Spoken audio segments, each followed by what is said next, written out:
This is for arraignment, Your Honor. I believe a waiver has been filed. So Mr. Lee Spratt represents the defendant. We'll show that Mr. Spratt, officer, here you go. Mr. Spratt represents the defendant. Plea not guilty is entered.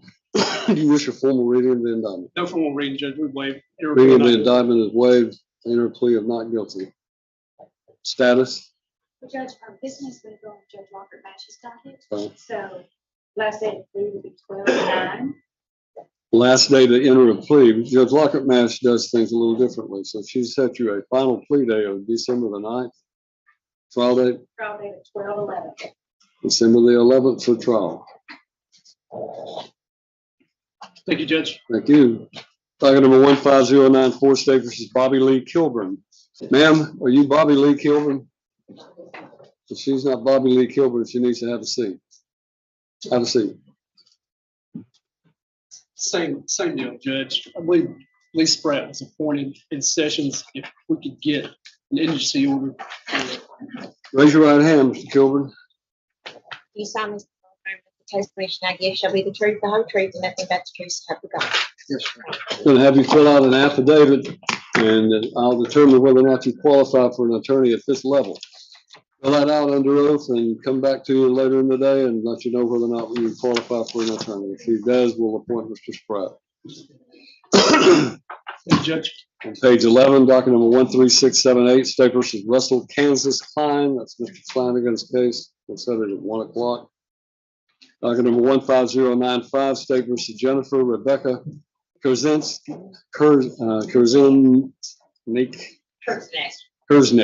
All right, sorry, Ms. Kurznik. You're here to be arraigned on the charge of simple possession or casual exchange and unlawful drug paraphernalia, both of which are misdemeanors. You have the right to an attorney. Do you wish to have a lawyer represent you? I need a mother defender. I'm sorry? I need a mother defender.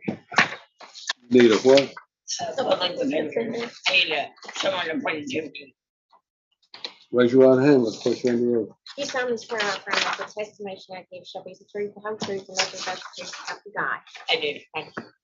Are you ready on that interpretive case?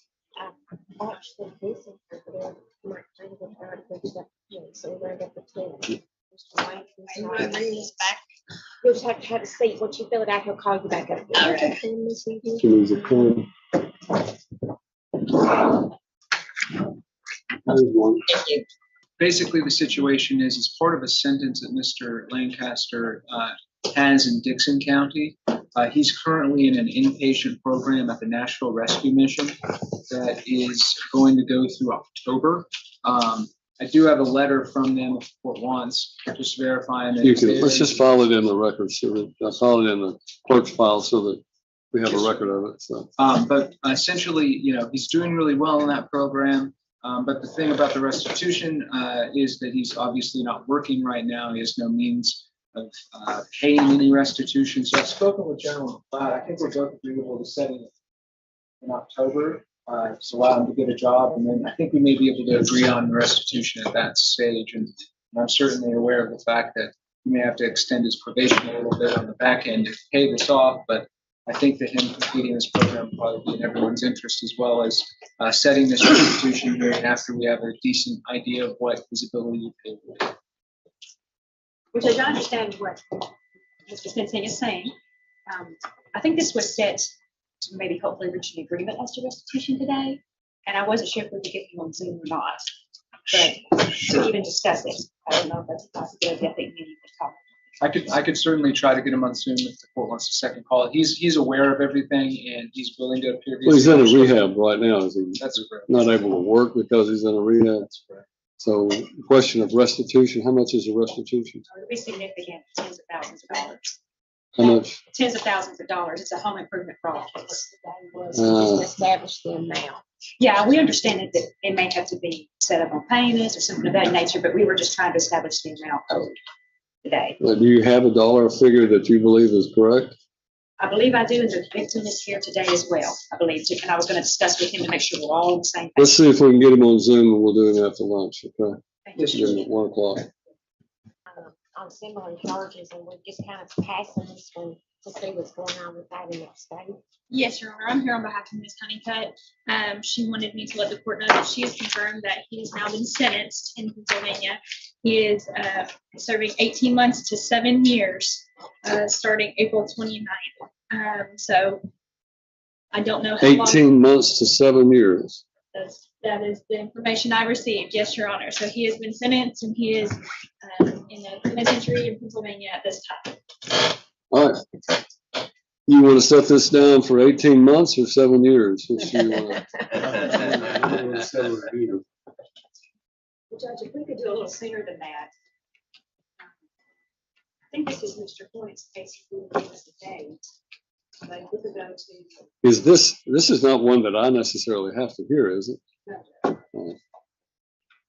I'll get you a September date, Your Honor.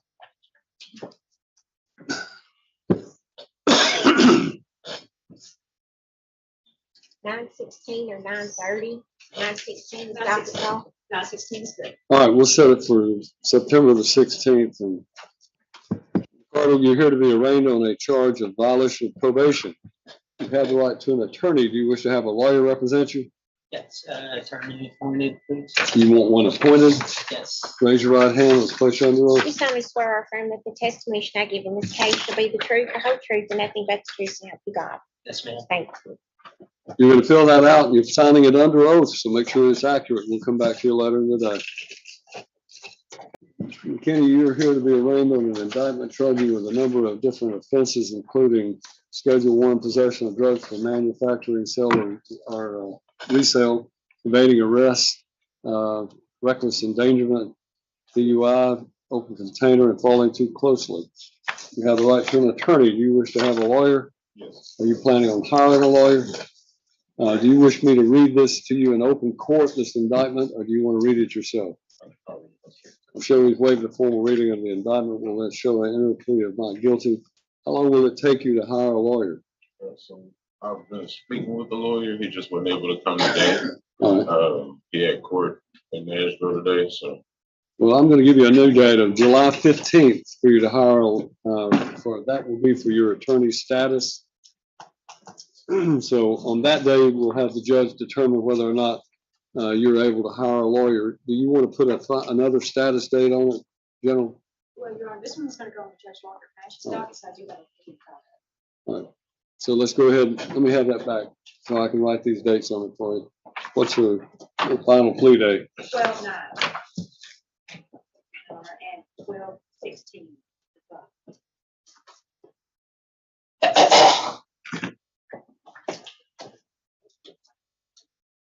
All right. What that means is now you're going to have 3 days. The first one is to come back in July and let us know if you've hired a lawyer. The next date is what we call the final plea day. That under the judge who's handling this trial, she's going to give you a final day to settle your case by an agreement. And if you don't settle it on that day, you're going to trial on December the 16th. You understand that? All right. That's the judge moving forward. Thank you. This is the second status date. However, this has been something of a complex case in which there's been a lot of medical records that I've had to nail down, and providers have been less than responsive. I've just now gotten all of those records, and I'm in the process of going through them and preparing them. Those will bear, I think, upon settlement. So I've spoken with General McLeod. She would be agreeable to resetting this for the October 7th status date. Normally, that's not something that I'm keen to do, and I know the court's not trying to kick things down the road, but in this particular case, I think that would be appropriate. All right. Based on the fact that you have a need for a review of medical records, we'll give you the October 7th. That will be the final status day, and we'll assign a trial date on that date if it's not resolved. Thank you, All Judge. right. Thank you. Docket number 13971, State versus Donald Shane Miller. Morning, Your Honor. Good morning.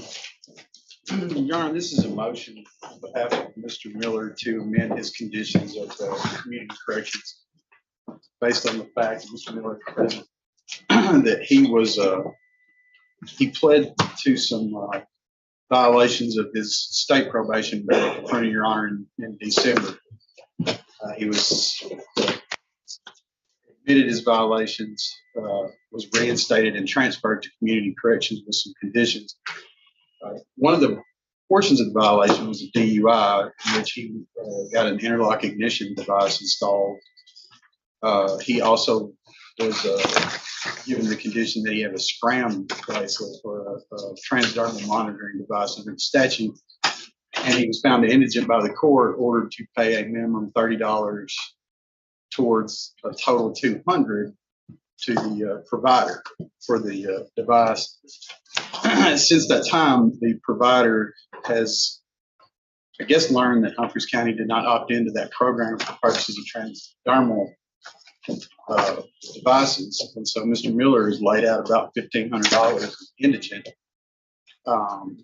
At the time he entered the plea, I believe it was contemplated that 6 months afterwards he could petition the court to have that device removed had he done well. I think his corrections officer would agree that he's done well. And so that would be sometime in August. What we're asking to do is, since he has laid out this money, he's done well on his probation. I think he's paid on his fines. He's passed all his drug tests. He's working. He's done everything he's supposed to do. That the court remove that device early. So, with the state, give their position on it, and we need to hear testimony we can. What's the state's position on this? Judge, first of all, the state does not dispute that Mr. Miller had to pay more money than contemplated, and that when he entered the plea, he may have been under the impression that he would not have to pay that much. We understand that. The state's position is motivated primarily out of concern that unless Mr. Miller is held to some kind of accounting via that device, that he may start drinking again. Every time he's gotten in trouble, he's had several charges before this court. It's been due to being under the influence of alcohol. So the court, of course, has the discretion to do as they please, but we would request that the 6 months remain as is. I did agree to have it removed after 6 months as he asked. It's only been about 3 months.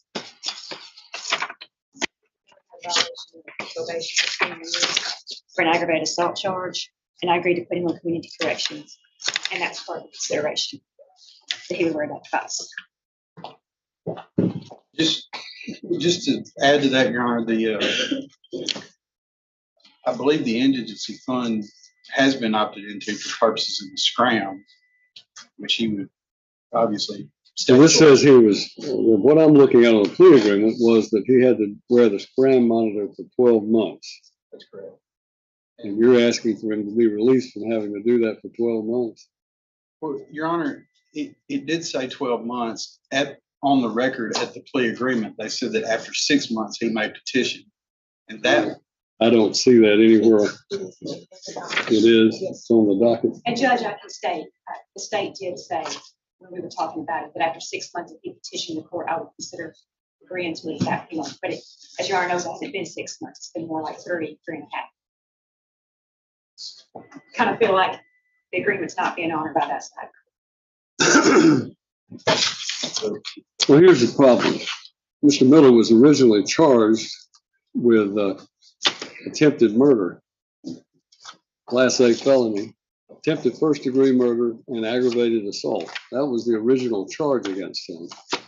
It was pled on, obviously, on an amended charge, and he was found guilty of aggravated assault, 2 counts of aggravated assault, and he was sentenced under that situation to a total of 10 years in the Tennessee Department of Corrections, and was given a sentence of probation. That probation form was that he would have no contact with the victim, Stephen Lewis, or his family. He would stay away from the victim's property and from Mace's boat dock. He was also to undergo an alcohol and drug assessment and follow all treatment recommendations. That plea was entered, according to the docket. That was Judge Lockhart Mash's plea, but it was entered sometime in August 2020. Then on June 22nd day of June 2021, Judge Wallace issued a violation of probation warrant based on the fact that he had, while he's been on probation, he was arrested for domestic assault by the Humphreys County Sheriff's Department.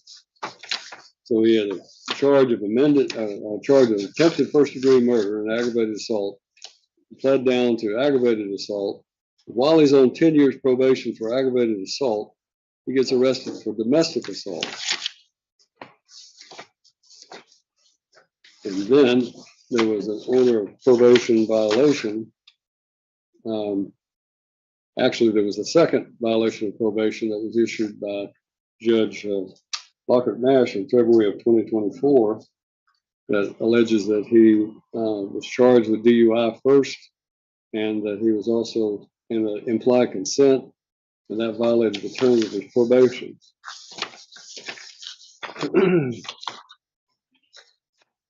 And he came for me on that last hearing on February the 25th of 2025, and I approved an agreement that said that he would admit his violation of probation, waive and revoke and reinstate and transfer to community corrections with the following conditions. He would wear a SCRAM monitor for 12 months, celebrate recovery for 2 times a week, and undergo an alcohol and drug assessment and follow the treatment recommendations.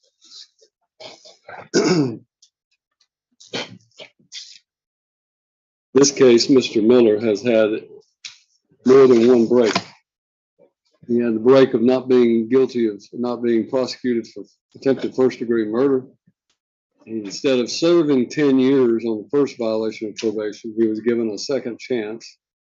Instead of serving 10 years on the second violation of probation, he was given this agreement that required him to undergo a SCRAM unit. I agree with the state. It sounds like, in my review of the file, every time he's ever gotten in trouble, he had alcohol involved in him. Based upon that, this court is not inclined to grant any relief from the SCRAM monitor because that was part of the agreement. If he doesn't like it, then he can go to jail, go to prison for 10 years. If he doesn't like it, then he'd find a way to pay for it. But that was the agreement that was made. I understand the difficulty that he's had for doing it, but this court's of the opinion he's had more than one opportunity to resolve this case. The only reason that he's having to wear a SCRAM unit is because he violated the conditions of his probation for 10 years, not once, but twice. And the judge who found him guilty of the last violation of probation, just fresh out of mercy as far as this case goes. So your motion to amend the conditions of his bond or his probation is respectfully denied. Judge, may I clarify something? The first violation was dismissed. Doesn't mean he wasn't charged with it, does it? Doesn't mean he wasn't charged with it, but if he doesn't pay under this court's orders and that provider just chooses to violate this court's order and have a violation charged against him again, he's not in violation of this court's orders. He's ordered to pay $30 a month. So there's a conflicting order there for an indigent person is all that we're asking. And so, I mean, I would at least ask that the state has agreed to remove this after 6 months. The state never agreed to it. They just said it could do it. It could apply for it. So 6 months is up. You can come back in front of a different judge if you want to. I don't care. But as far as I'm concerned, the requirement of the SCRAM was based upon the fact that he had very serious charges, very serious probation, a long time of probation. That's the maximum you can get for probation is 10 years. After that, you have to serve your sentence. And as a result of that, I understand you represent your client, Mr. Spratt. My answer is no, I'm not going to amend these conditions. I understand what is going to create a problem for him, and it will be dealt with at that point. If there is a violation of the condition based on something to do with the provider, then we'll look at it then as to whether or not that's a willful violation. And I'm not going to amend those charges or amend the conditions.